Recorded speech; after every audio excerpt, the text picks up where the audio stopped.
The standard image of the early Scandinavians involves long ships crashing through the icy Atlantic, carrying warriors westward to raid the coasts of England and France.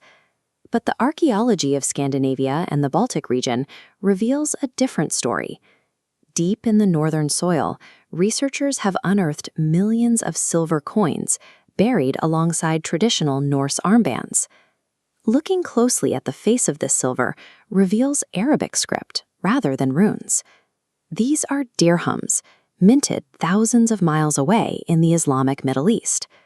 This presents a geographical puzzle.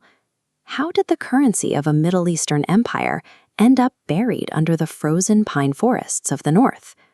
This buried treasure is the physical proof of a forgotten global supply chain. While history focuses on Vikings moving west to raid, a massive economic network was moving wealth in the opposite direction.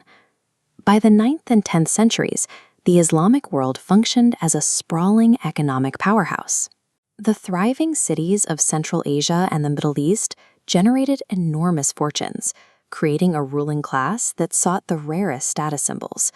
The ultimate luxury of the era was fur, specifically the exceptionally thick, high-quality winter coats of animals like marten and sable. Securing the best pelts required sourcing them from environments with the most extreme winters. Traders looked to the freezing territories of the far north, a place Arab geographers called the Land of Darkness. Retrieving goods from this remote landscape was a logistical ordeal. There were no established roads or infrastructure, forcing traders to navigate treacherous river systems and deep forests. The immense purchasing power of the Middle East willed a brand new northern branch of the Silk Road into existence to satisfy this demand for luxury. Unlike the dusty caravan trails of the traditional Silk Road, this northern route relied entirely on a network of water. This map shows the primary artery of that network, the Volga River.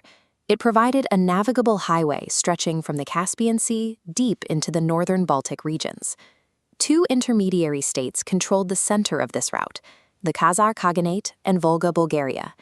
These territories operated as regulated frontier markets. They served as a secure meeting point where merchants from the south could conduct business with nomadic trappers coming down from the north. These river hubs became the unexpected crossroads of the medieval world, forcing literate empires and remote tribes into direct, sustained contact. We have a detailed record of this collision of cultures from Ibn Fadlan. He was an Arab diplomat sent up the Volga in the early 10th century, and he kept a meticulous diary of the expedition. Traveling through the steppes, he documented encounters with diverse tribal groups, including groups who worshipped snakes, fish, or cranes. His most significant meeting was with merchants who navigated down from the far north in advance riverboats. He called them the Rus. The Rus arrived with ships loaded with winter furs. In exchange, the Islamic merchants waiting at the river hubs paid them entirely in hard currency. The Islamic world effectively opened a financial floodgate, exporting a continuous torrent of silver dirhams directly into the Scandinavian north. This cash for goods exchange, trading silver for sable, became the economic engine that permanently linked these two previously isolated corners of the globe. This massive influx of silver provided the concentrated capital necessary for state formation in the north. This chart tracks the sudden spike of silver dirham deposits alongside the timeline of early statehood. The Rus used this wealth to fund standing armies and build fortified settlements, transitioning from scattered traders into unified rulers. The capital generated by the fur trade established the political framework for the first major states in the region, the historical precursors to modern Russia and Ukraine.